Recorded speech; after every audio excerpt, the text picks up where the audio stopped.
The room was cold, but not because the air conditioner was working. It was the kind of cold that came from silence, wrapped itself around everyone in the room. On the white hospital bed lay Amara, 60 years old, weak, blindfolded by layers of white bandages that covered both eyes and her head. Her lips were dry, trembling with every breath. Her voice, barely a whisper, but those broken words cut through the room like a knife. "Adanna, please, for the sake of God, save my life." Amara's hands were shaking as she reached into the air blindly, searching, pleading. Adanna stood at the side of the bed in her lab coat, arms folded tightly against her chest. Her black hair was tied back in a neat bun, her stethoscope hanging untouched around her neck. Her face was calm, but the storm inside her heart was raging. She looked down at the woman who had once dragged her out of bed like trash. She remembered the scream, the tears, the moment Amara, her stepmother, forced her into the hands of a dirty, smelly man with torn clothes on the roadside and left her for dead, sold her for $5. That same girl, Adanna, now stood as the most celebrated young neurosurgeon in Lagos. Her father, Mr. Andrew, sat on a stool by the bed. His eyes were red, not from illness but guilt, pain and regret. He had believed the lie. He believed that his daughter was kidnapped at the market when she was 8, a lie Amara told and lived with for 15 years. Amara's once proud voice now cracked with desperation. "I know I was wicked. I know I don't deserve forgiveness. But please, don't let me die like this. I was blind in my heart then. Now I'm blind in my eyes." Adanna didn't flinch. She didn't even blink. Her voice was low, steady, like a cold blade sliding out of its sheath. "I won't call you mother, because you were never one."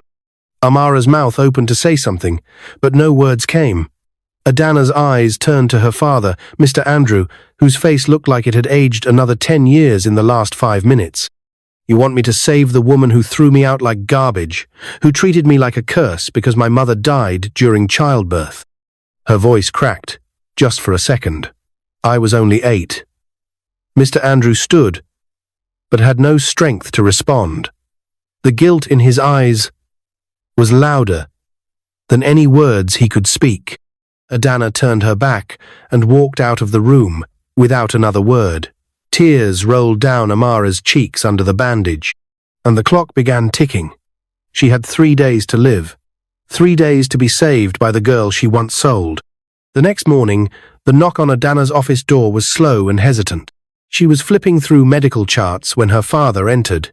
He looked smaller than she remembered, like a man shrinking under the weight of his own past. "Adanna," he began. She didn't look up. "Please," he continued. "I know what Amara did was unforgivable. She lied to me. She told me you were kidnapped. I searched for years. I thought you were dead." Adanna sighed and finally raised her eyes. Why didn't she look for me? Why didn't she confess after all these years? "She was afraid," he whispered. "Afraid you would hate her. She didn't want to lose me. But she already lost everything else. She has no children of her own. Maybe it's justice. But I'm begging you, don't let her evil infect you." Adanna stared at her father in disbelief. She loved him, but she wasn't ready to forgive his weakness. "Is she truly sorry?" she asked, her voice rising. "Or is she just sorry because she's dying?" Mr. Andrew had no answer, and Adanna had none to give. That night, she returned to Chief Obinna's mansion, her adopted father, her true savior. He was seated in the living room with his signature wine glass, dressed in his usual sky-blue senator wear. The chandeliers above cast soft light over his wise face. "Adanna," he called gently. "Come sit." She sat. "I heard about Amara," he said. Adanna's heart tightened. "I know it's hard, but I want to tell you something," he continued. "Nothing in life is accidental. God let her push you away, so I could find you. If she hadn't, I wouldn't have seen you crying on that road." His voice was steady, but full of emotion. "You see, child, she meant it for evil, but God used it to change your story." Adanna closed her eyes, holding back the flood of memories. "You've become a blessing to this world. Don't let her cruelty define your heart," Show her what true power looks like. Through forgiveness. He placed his wine glass on the table gently. She has 3 days. Take your time. Adanna nodded slightly. She wanted to speak, but no words came. That night, sleep didn't come easily. But when it did, it brought her mother. Her real mother. Beautiful, glowing and soft eyes like hers. My daughter, her mother said, you've grown into a star. I'm proud of you. But remember, darkness can never drive out darkness. Only light can. Let your love conquer her hate. Let your kindness repair what she broke. Be strong, my daughter. Show her, and the world, that forgiveness is the greatest power. Adanna gasped and suddenly woke up from sleep, drenched in sweat. It was 4 a.m., and something had shifted. The next morning, Adanna walked into the hospital with calm fire in her steps.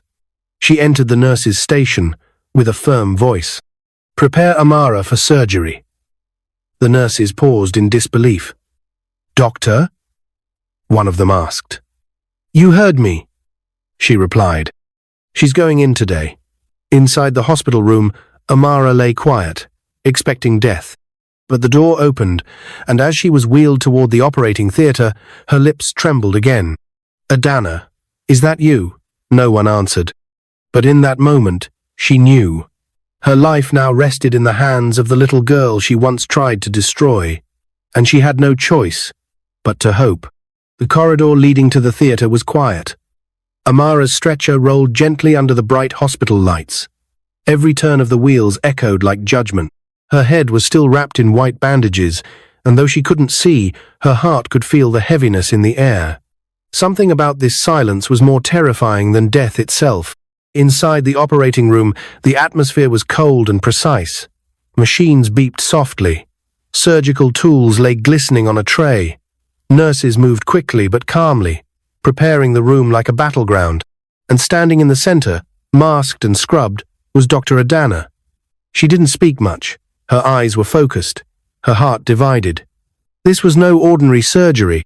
This was a battle between her past and her principles, a test of her spirit and strength. She had every reason to walk away, but she didn't. Vitals? She asked. Stable, for now, one of the nurses replied. She nodded. Let's begin. And with that, the operation started. 10 long hours passed. The tumor in Amara's brain was deep, coiled around nerves like a snake. Her left eye had already suffered partial damage. The risks were terrifying. One wrong move, and she could slip away. But Adanna's hands never trembled. Not once. She blocked out the screams from the past, the images of that night when she was handed over like worthless property.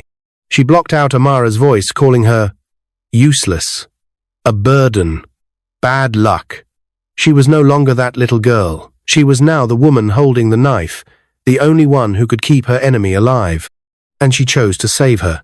As the final stitch was made, Adanna let out a breath she didn't know she was holding. She removed her gloves and stepped away from the table. She'll live, she said quietly. She'll see again. The team clapped softly, amazed by her precision. But Adanna didn't feel like a hero. She felt empty. 3 days later, Amara sat up in her hospital bed. The bandages on her head had been changed, leaving just a narrow wrap. Her vision in the left eye had returned, though still blurry. She could now see faces, see light, see the world again. But what she saw most clearly was her own shame. Adanna hadn't come back to see her since the surgery. Every time the door opened, Amara's heart leapt in hope.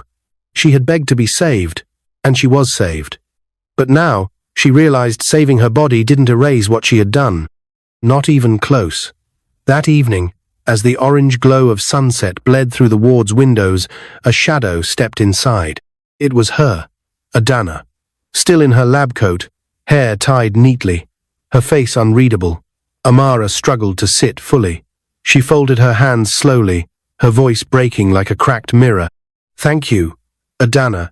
Thank you for saving me. Adanna stood silently. I know. Words are not enough. But I want you to know. I remember everything now. Every wicked thing I ever did to you. I can still hear your cries that day. I see the fear in your little face. I see it now, even though I was blind before." Tears began to spill down Amara's cheeks. She reached out, slowly, trembling. "I didn't deserve to live, but you saved me. I will never understand how or why." Adanna blinked back tears, lips quivering. "You didn't just betray me," she finally said. "You betrayed my father. You lied to him. You let him mourn me like I was dead. You destroyed his peace. For 15 years. Amara nodded, broken. "I know," she whispered, "and I regret it every single minute. I was bitter, jealous of a child. I hated your mother without knowing her, but I hate myself more now. I never had children. Maybe that was God's punishment. But even if I die tomorrow, I will never forget what you've done for me." She lowered herself off the bed slowly, painfully, and knelt at Adanna's feet. "Please, if you can't call me mother, call me the woman who learned a lesson too late. Forgive me. Please, forgive me." Adanna stared down at her. Her heart cracked. She couldn't explain what happened next. It was like the dream with her mother came rushing back in. Her mother's voice echoed. "Show her, and the world, what kindness can do." Adanna dropped to her knees, pulled Amara up, and hugged her, tight. "I forgive you," she whispered, tears flowing freely now. "I forgive you, but not for your sake, for mine." Amara sobbed in her arms. The nurses watching from outside the ward couldn't hold back tears either. Something powerful had just happened. Not surgery, not healing, it is redemption. Weeks passed. Amara recovered well. Her sight was nearly perfect again. She had changed. Even the nurses whispered about her humility, how she now helped others in the ward like she was one of them. And then came another surprise. Adanna met someone. His name was Dr. Okafor, a gentle, intelligent, soft-spoken neurosurgeon from Port Harcourt. They met at a medical conference in Abuja, where Adanna had been invited to speak. He was captivated, not just by her brilliance, but by her strength. "You've lived 3 lives in one," he once told her, "and still, you shine." Adanna smiled softly. She hadn't let the pain harden her, and he saw that. Their friendship grew, quietly, steadily, from calls to dinners, from texts to long walks by the hospital lawn, and 2 months later, he knelt with a ring. "I know your heart has been through more than most, but if there's space for me, I'd like to build the rest of your life with you." Adanna's answer was simple. Yes. Their wedding day was beautiful. A grand ceremony held in Lagos. Adanna wore a white lace gown, her face glowing like a full moon. And sitting right in the front row was Amara, dressed in soft blue aso-oke, eyes wet with joy, heart full of gratitude. She wasn't just watching a wedding, she was watching a miracle. Adanna was now Dr. Adanna Okafor. And 9 months later, the miracle grew even bigger. Adanna gave birth to a baby girl. They named her Amanda Okafor, a beautiful baby girl with soft curls and wide eyes. And guess who became her full-time nanny? Grandma Amara, the baby would giggle. As they all sat one sunny afternoon in the living room of their home in Banana Island, Adanna looked around. Her husband, her baby, her once cruel stepmother, now redeemed, her once absent father, now present, and she smiled. Adanna sat on the couch beside her husband, Dr. Okafor, flipping through a photo album filled with memories from the wedding and Amanda's first birthday. It felt like life had finally healed. Then her phone rang. She answered casually, but the expression on her face changed almost instantly. The photo album dropped to her lap. Her eyes froze. "Adanna?" Okafor asked, standing up quickly. "What's wrong?" Her lips trembled. "It's Chief Adanna," she whispered. "He collapsed. They've rushed him to Lagoon Hospital." Amara gasped. "Collapsed?" Adanna was already on her feet, grabbing her keys. "I need to go. I need to be there." "Wait," Okafor said, grabbing his coat. "I'll drive." The hospital smelled like antiseptic and stress. Adanna's heels echoed across the hallway as she rushed to the emergency wing, her white blouse clinging to her from the heat and anxiety. She was immediately recognized by the staff. "Dr. Adanna, he's in critical care," one nurse whispered. "They're running a scan now. He had a stroke." She didn't wait for permission. She pushed the door open and rushed in.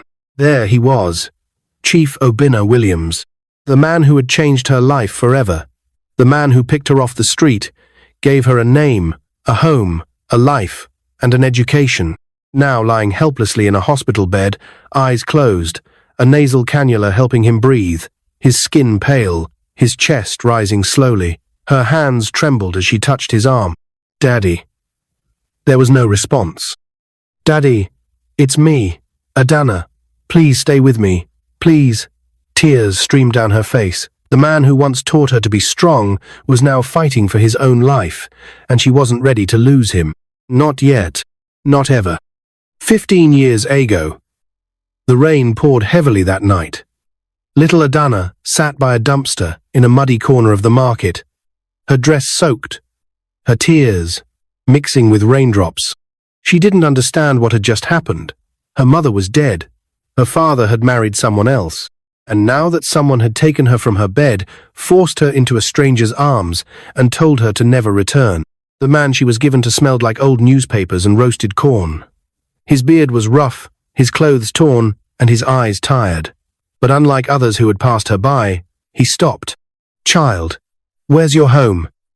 I don't have one anymore," she whispered. And he had picked her up gently, took her to his car, which was hidden behind an alley. And just like that, the truth came later. He wasn't homeless. He was Chief Adanna Williams, and her real story began that night. Back to present. Hours passed. The doctors ran tests, MRI, CT scan. Adanna paced the waiting area, unable to sit. When the senior physician finally approached, Adanna jumped to her feet. "What's the report?" The doctor exhaled. "He has a clot in his brain. It's pressing near the speech and memory region. If we don't operate, he might lose cognitive function. Permanently." Adanna swallowed hard. "Then book the theater. I'll lead the surgery." The doctor hesitated. "You're emotionally attached. Maybe it's better if—" "No," Adanna said firmly. "He's my father. I owe him everything." She turned to Okafor, who just nodded in silent support. "I'll assist you." 2 days later, Adanna led a team of 5 surgeons into the theater. Amara stayed outside, pacing with Amanda in her arms, whispering every prayer she could remember. This time, the surgery wasn't just medical, it was spiritual. As the knife touched Adanna's skin, Adanna's hands were steady but her heart was pounding. Her entire being screamed, "You must not fail." For 5 long hours, she operated.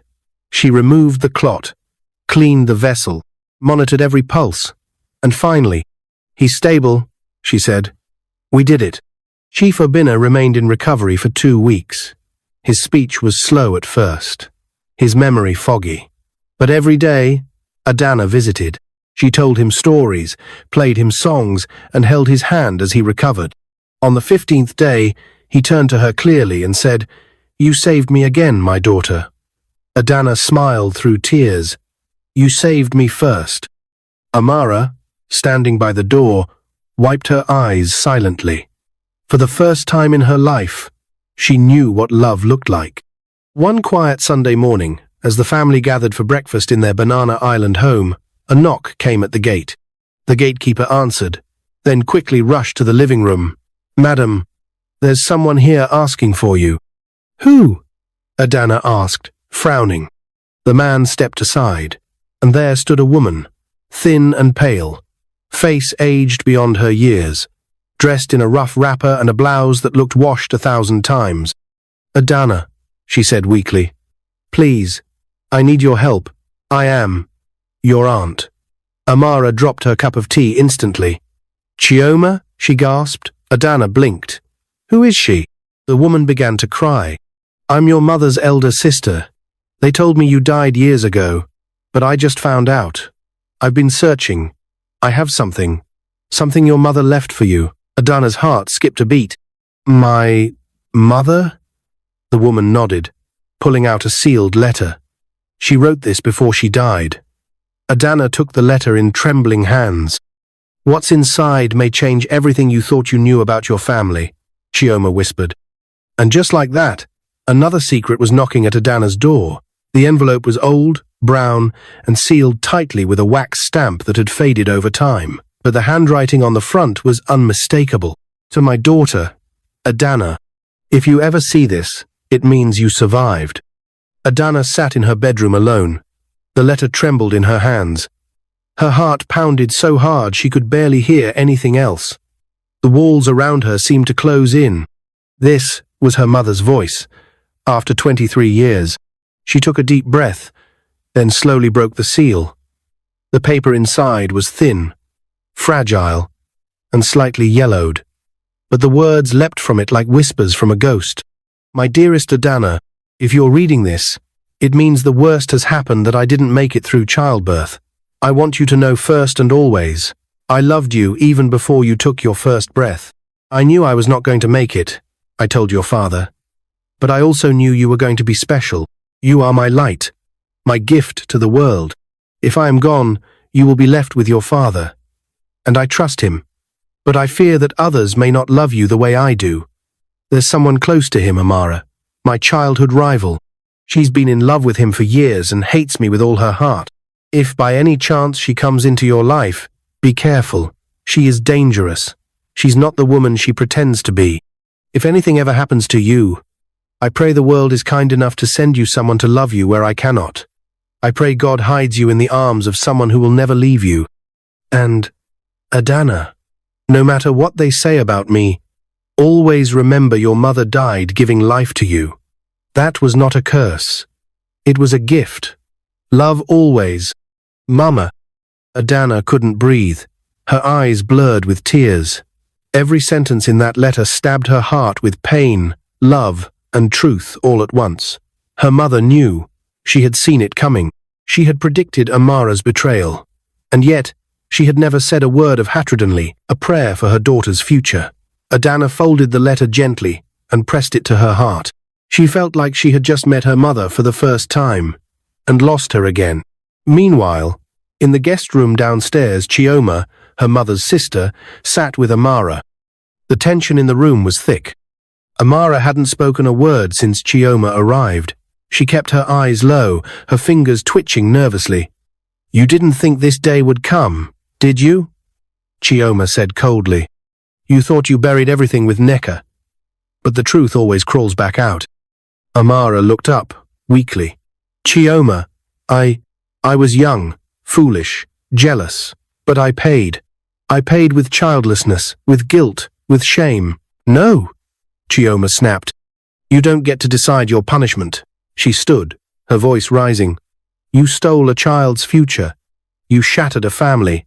And now you sit here like a changed woman because life humbled you? Amara said nothing. She was no longer proud, loud woman who once ruled Andrew's house like a queen. She was now a shadow of herself. But Chioma's anger didn't stop. You pushed your way into Andrew's heart after Neka died. You used his pain. You pretended to love that little girl, and when you couldn't bear seeing her live, you sold her like trash. Please, Amara whispered, shaking. I'm sorry. I have begged her. I have served her. I am trying. Chioma took a deep breath and turned away. You're lucky she survived. You're lucky she found love and became someone. If she hadn't, I swear to you, I would have dragged you to every court in Nigeria. Then she paused and looked over her shoulder. But God is merciful. And it's that mercy that's kept you alive, not your apologies. Amara broke down in tears, but Chioma didn't comfort her. She walked out and left Amara alone with her regrets. Later that evening, Adanna sat on the balcony with her husband, Okafor. The stars were scattered across the sky like glitter. She handed him the letter. He read every word quietly. She knew, he finally said. Your mother, she saw it coming. Adanna nodded. She warned me, even before I was old enough to understand. And now? Adanna exhaled. Now I know why it had to happen, why I had to be thrown away. So I could be found. So I could be shaped. Okafor looked at her gently. What will you do with Chioma? I'll take care of her, she said. She's my only blood left. But I need to speak to Amara. One last time. The next morning, Adanna entered Amara's room. Amara stood up, startled. She hadn't expected to see her again so soon. Adanna didn't speak at first. She handed Amara the letter. Amara read it slowly, her lips trembling. She knew, she whispered. She knew I hated her. Adanna nodded. And still, she prayed for me to find someone who would love me. Amara collapsed onto the bed, holding the letter like a sacred scroll. I was a monster. You were, Adanna said honestly. But people can change. You've shown that. But I need you to understand something. Amara looked up at her. I didn't save your life because I loved you, Adanna said. I saved you because I refused to become you. I refused to let your wickedness change who I was meant to be. Amara broke down again, sobbing. But now, Adanna continued, you have the chance to do what my mother asked. You can spend the rest of your life showing kindness. To others, to Amanda, to those who have no one. Amara clutched her chest. I will. I swear it. Adanna placed a hand on her shoulder. Good. Because that's the only way this story can end with peace. And just like that, a new chapter between them quietly began. 1 week later, Adanna received a letter in the mail, no name, just her address. She opened it carefully. Inside was a photograph of a young man who looked strangely like her, and beneath it was a single line written in ink. There's more to your story than you know. From someone who remembers the day you were taken. Adanna stared at the letter, eyes wide. Her story wasn't finished yet. The air in the living room stood still as Adanna reread the strange message, her fingers trembling. There's more to your story than you know. From someone who remembers the day you were taken. Her eyes drifted back to the photograph inside the envelope. A young man, possibly in his late 20s. Sharp jawline. Strong resemblance to her, and to her father, Andrew. No. She sat down slowly, heart pounding like a warning drum. Okafor, she called. He came quickly, holding Amanda in his arms. What is it? Adanna handed him the photo and letter. This came just now. Okafor studied it, brows tightening. Who is this? He looks like you. Exactly, Adanna whispered. What if I'm not the only one? The investigation begins. Adanna couldn't sleep that night. Questions raced in her head. Could her father have had another child? Was she truly the only one Amara hurt? Was this man a friend, or something else? By morning, she decided to act. She returned to her father, Mr. Andrew, and sat him down quietly. Daddy, she said, showing him the picture. Do you know this man? Andrew squinted at the photo. His lips parted slowly. Eno. I mean, he looks like someone I used to know. Someone from university. Adanna watched his face carefully. He wrote this, she added, handing him the note. Her father read it, and his entire face went pale. I think I know who this is, he whispered. Oh God. Who, Daddy? He placed the letter down gently. His name is Emmanuel. He's your mother's cousin's son. After Neka died, her cousin sent him to live with us for a few months. He was around 12 at the time. Amara hated him, said he looked too much like Neka. One night, he disappeared. Amara told me he ran away. I never saw him again. Adanna's heart sank. What if he didn't run away? She asked. What if she got rid of him too? Determined, Adanna hired a private investigator to track the origin of the envelope. Within days, they traced it to a quiet estate in Ibadan. Okafor and Adanna traveled there together, Amanda in safe hands with Amara and Chioma. As they arrived at the gate, the man who opened it was the same one in the photograph. Tall, calm, deep, intelligent eyes. Dr. Adanna? He asked. She nodded, surprised. So, it's true? You sent the letter? He smiled faintly. I wasn't sure you'd come. They sat in his modest but well-kept apartment. My name is Emmanuel, he began. I knew your mother. I lived with your parents briefly before she passed. But Amara made life miserable. She hated my presence. One night, she accused me of stealing. She beat me, locked me outside, and when your father traveled the next day, she told me to leave and never return. Tears welled in his eyes. I slept in motor parks for weeks, until a kind stranger took me in. I worked, studied, and eventually made something out of my life. But I never forgot your face. Adanna listened, heartbroken. Years later, Emmanuel continued, I found out that you had been kidnapped from the market. But something didn't feel right. So, I started digging. And then I saw your face on the cover of a medical journal last year. He pulled out a copy. There she was, smiling in her white coat under the headline, Meet Dr. Adanna Williams, Lagos' youngest neurosurgeon. I knew I had to reach out, Emmanuel said, because our stories are connected. You weren't the only one Amara tried to erase. On their drive back to Lagos, Adanna couldn't stop thinking about it. So many lies, so much pain. Back home, she sat with Amara. I need you to tell me something, she said calmly. Amara looked up, nervously. Do you remember a boy named Emmanuel, from when I was little? Amara froze. It was written all over her face, she remembered. Answer me, Adanna said. Amara burst into tears. Yes, I remember. I hated him. He reminded Andrew of Necker too much. I was angry and insecure, and I made him leave. I told him he didn't belong in the house. Adanna sighed. You didn't just destroy me, Amara. You destroyed him too. I'm sorry, Amara whispered. I was poisoned by hate, but I've changed. Adanna stood quietly. Then you will apologize. To him, in person. 2 days later, Emmanuel visited Banana Island. Amara stood waiting on the porch, her hands shaking. When he stepped out of the car, she knelt. Emmanuel, I don't know if you'll ever forgive me, but I need you to know I am sorry. I was cruel. I was heartless. And I regret everything. Emmanuel stared at her for a long moment, then nodded slowly. I forgive you, he said. Not because of you, but because of Adanna. Tears flowed. Adanna smiled faintly, holding Amanda's hand. I told you, she whispered to Amara. Forgiveness changes people. The living room buzzed with life. Chioma and Andrew sat on one end, sharing laughter over Amanda's baby talk. Emmanuel and Okafor chatted by the glass window. Amara stood near the kitchen, wearing an apron, helping prepare lunch. And Adanna? She stood in the middle of it all, watching. Her life, once shattered by betrayal, had become whole again.